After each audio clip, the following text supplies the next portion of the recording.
Hello welcome back to my short video. So आज म हजुरहरूलाई चाहिँ मेरो घरमा भएको कफीको प्लान्ट देखाउँछु। हेर्नु है त, यस्तो दामीसँग फुलेको छ कि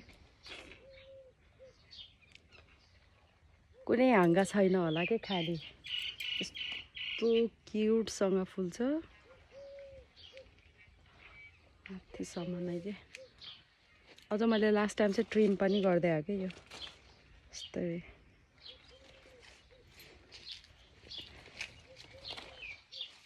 यो फुलको स्मेल चाहिँ यस्तो मिठो बास्ना आउँछ कि ज्यास्मिन जस्तो के। लास्ट कस्तो मजासँग फुल्छ हेर्नु न।